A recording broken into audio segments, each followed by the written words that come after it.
السلام علیکم ناظرین، میں محمد اسلم حسین سیاست کی عالمی خبروں میں آپ سب کا استقبال کرتا ہوں۔ ایران کے پاسداران انقلاب نے آج ہفتے کے روز خلیج میں یہودی ریاست اسرائیل سے تعلق رکھنے والے ایک کنٹینر جہاز کو قبضے میں لے لیا۔ سرکاری میڈیا نے یہ اطلاع دی۔ سرکاری خبررساں ایجنسی ایرنا نے رپورٹ کیا، MCS ایریز نامی کنٹینر جہاز کو نیوی اسپیشل فورس نے ہیلی بورن آپریشن میں قبضے میں لے لیا۔ اس جہاز کو اب ایران کے دائرہ اختیار میں آنے والے سمندری علاقے کی طرف بھیجا گیا ہے۔ سیکورٹی فرم امبری نے کہا ہے کہ اس نے فوٹیج دیکھی ہے کہ کم از کم 3 افراد ایک ہیلی کاپٹر سے کنٹینر جہاز پر تیزی سے سوار ہو رہے ہیں۔ انہوں نے کہا کہ ایران کے پاسداران انقلاب جہازوں میں سوار ہونے کا یہ طریقہ پہلے بھی استعمال کر چکے ہیں۔ امریکہ نے اسرائیل کو خبردار کیا ہے کہ ایران کروز میزائل سے لیس ہو کر حملہ کر سکتا ہے۔ میڈیا رپورٹس کے مطابق امریکی حکام کا کہنا ہے کہ ایران نے اسرائیل پر ممکنہ حملے کے پیش نظر بڑی تعداد میں کروز میزائل اور ڈرون تیار کر لیے ہیں اور وہ سفارت خانے میں اپنے ہلاک ہوئے نمائندوں کا بدلہ لے سکتا ہے۔ امریکی اعلیٰ حکام نے دعویٰ کیا ہے کہ ایران نے اسرائیل پر ممکنہ حملے کے لیے 10 سے زائد کروز میزائل تیار کر لیے ہیں۔ صدر جو بائیڈن کا کہنا ہے کہ اسرائیل پر حملے کا ایران کو بھرپور جواب دیں گے۔ ہم اسرائیل کے دفاع سے واقف ہیں اور اس کی حمایت کریں گے۔ ایران کو اس کے مقاصد میں کامیاب نہیں ہونے دیں گے۔ واضح ہے کہ ایران نے 1 اپریل کو دمشق میں اپنے سفارت خانے کے احاطے پر کیے گئے اسرائیلی فضائی حملے کا بدلہ لینے کا عزم ظاہر کیا ہے۔ حملے میں ایک اعلیٰ ایرانی جنرل اور 6 دیگر ایرانی فوجی افسران ہلاک ہو گئے تھے۔ ایران کے عزم ظاہر کرنے کے بعد سے امریکہ اور اسرائیل دونوں خوف کے عالم میں ہیں۔ امریکہ اسرائیل کو وارننگ جاری کر رہا ہے کہ کبھی بھی ایران حملہ کر سکتا ہے۔ 1 اپریل کو دمشق میں ایران کے قونصل خانے پر اسرائیل کی طرف سے حملے کے بعد تہران کی ممکنہ جوابی کارروائی کے پیش نظر کئی ممالک حرکت میں آ گئے ہیں۔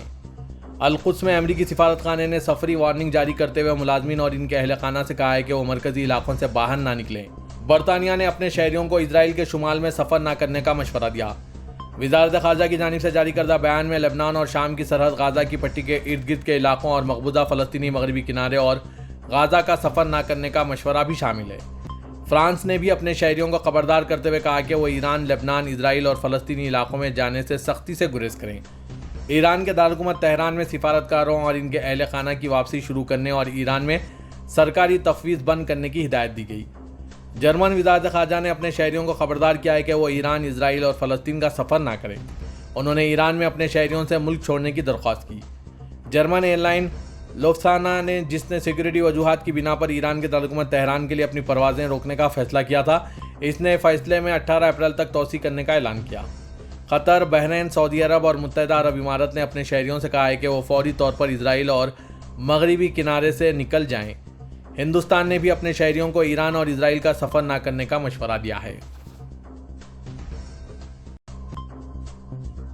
حزب اللہ تحریک نے اعلان کیا ہے کہ لبنان کے جنوب سے اسرائیل کے شمال میں حملے کیے گئے ہیں۔ تحریک کی جانب سے جاری کردہ بیان میں کہا گیا ہے کہ جنوبی لبنان میں اسرائیلی افواج کے حملوں کے جواب میں بالائی جلیل میں اسرائیل کے الزور فوجی اڈے کو ڈزنوں کیتیوشا میزائلوں سے نشانہ بنایا گیا۔ بتایا گیا ہے کہ شمالی اسرائیل میں راموت نفتالی بستی میں فوجی اڈے پر بھی میکاز ڈرونز سے حملے کیے گئے۔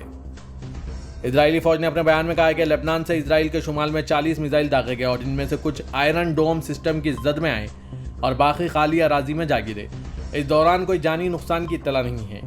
اسلامی جہاد کے عسکری ونگ القدس شریعہ نے بھی جنوبی اسرائیل کے شہر سدروٹ اور غازہ کی سرحد پر واقع یہودی بستیوں پر راکٹ حملے کیے اور غازہ میں اسرائیلی فوجی گاڑیوں کے قافلے کو بیرل بم سے نشانہ بنایا۔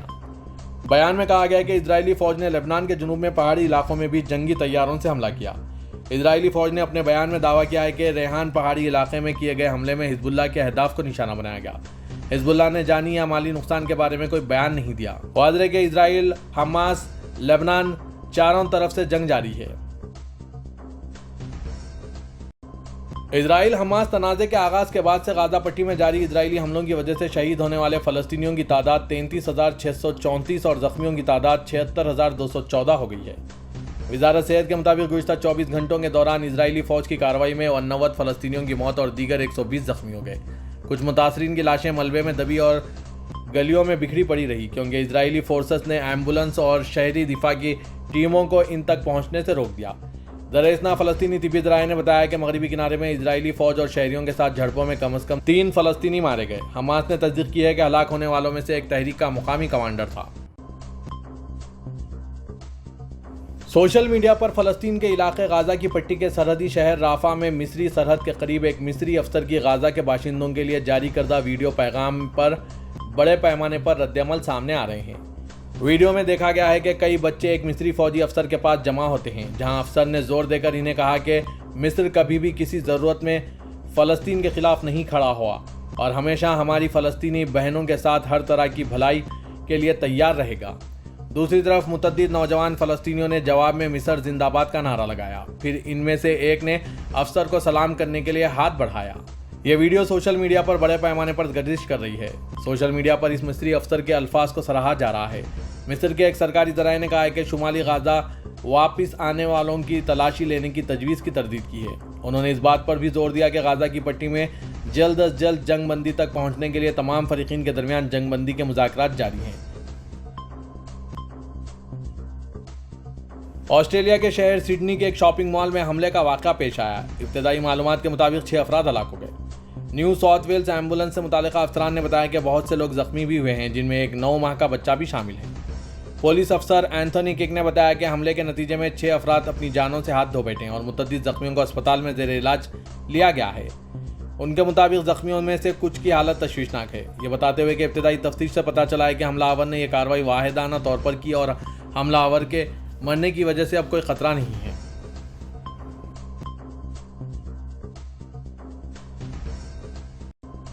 متحدہ عرب امارات کے صدر شیخ محمد بن زاید ال نہیان نے عید الفطر کے پرمسرت لمحات میں اپنے افراد خاندان کے ہمراہ گزارے گئے ایک اور گروپ تصویر شیئر کی۔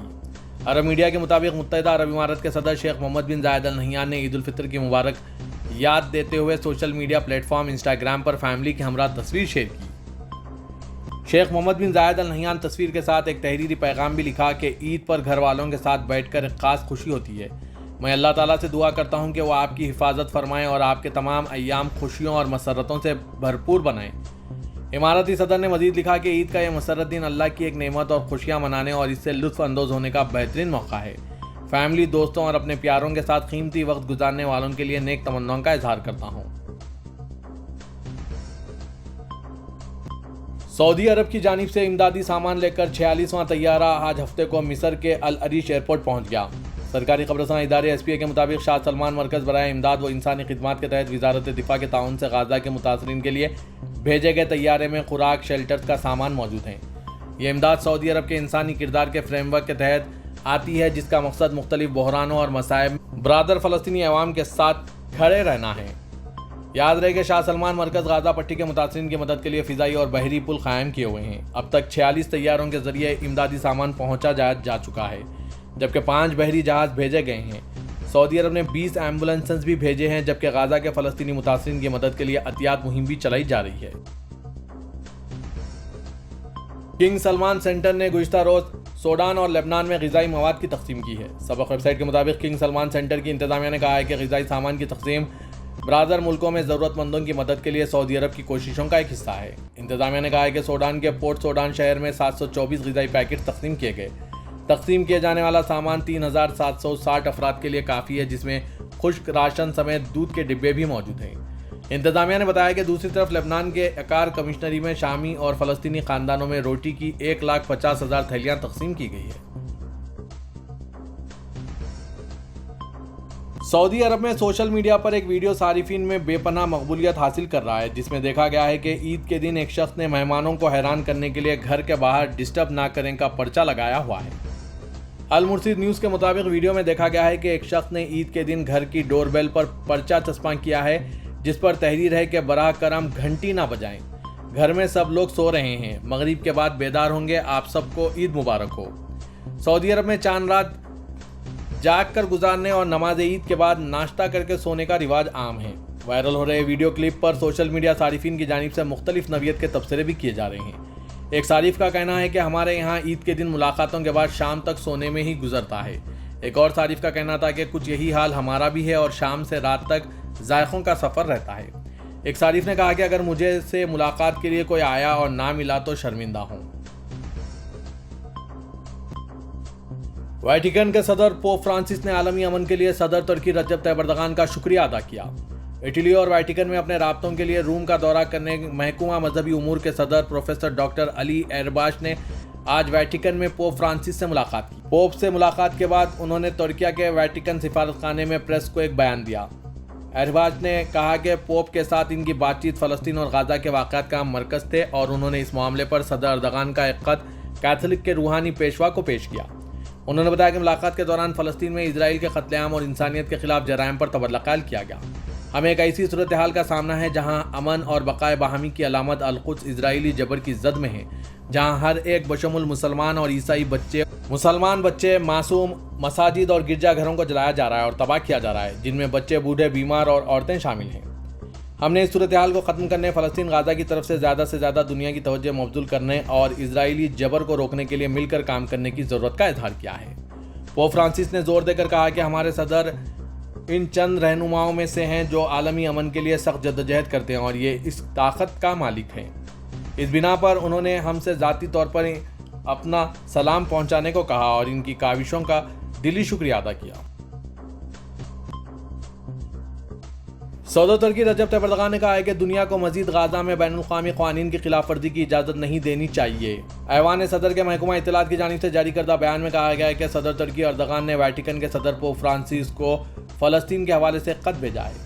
اپنے خط میں اردغان نے کہا کہ ترکیہ نے انسانی سفارتکاری کے جذبے کے ساتھ 2014 سے جب سے کریمیا کا غیر قانونی الحاق ہوا تھا، یوکرین کی علاقائی سالمیت کی حمایت کی اور یہ اور بے گناہ فلسطینی شہریوں کے حقوق کے تحفظ اور حق بجانب دعوے کی حمایت میں اول صف میں رہا ہے اور اسی پر عمل پیرا ہے۔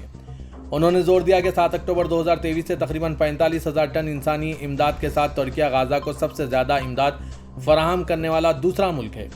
غزہ کے 429 مریضوں اور زخمیوں کا علاج جاری ہے، جن میں عیسائی شہری بھی شامل ہیں۔ ہندوستان سے 3,000 سے زائد سکھ یاتری آج ہفتے کو بیساکھی میلے میں شرکت کے لیے واگا بارڈر کے راستے پاکستان پہنچ گئے۔ انڈیا میں زیادہ تر سکھ انڈین پنجاب میں آباد ہیں۔ سکھوں کے کئی ایک مقدس ترین مقامات پاکستانی پنجاب میں واقع ہیں، اس لیے ہندوستان سے سکھوں کی بڑی تعداد ہر سال ان مقامات کی زیارت اور مختلف مذہبی تہواروں میں شرکت کے لیے پاکستان جاتی ہے۔ متروکہ وقف املاک بورڈ کے ترجمان کے مطابق سکھ کمیونٹی کے بڑوں کے علاوہ بورڈ کے اعلیٰ سطح کے عہدیداروں نے پاکستان پہنچنے پر سکھ یاتریوں کا خیر مقدم کیا۔ بیساکھی، جو کہ بہار کے آغاز میں فصلوں کی کٹائی کا تہوار ہے اور پنجاب اور شمالی انڈیا میں منایا جاتا ہے، اس سے سکھوں کے نئے سال کا آغاز ہوتا ہے، جو کہ روحانی تجدید اور بالغی کی علامت ہے۔ بیساکھی کے اکثر تقریبات پاکستان کے ضلع اٹک میں واقع سکھوں کے مقدس مقام گرودوارہ پنچا صاحب میں منائی جاتی ہے۔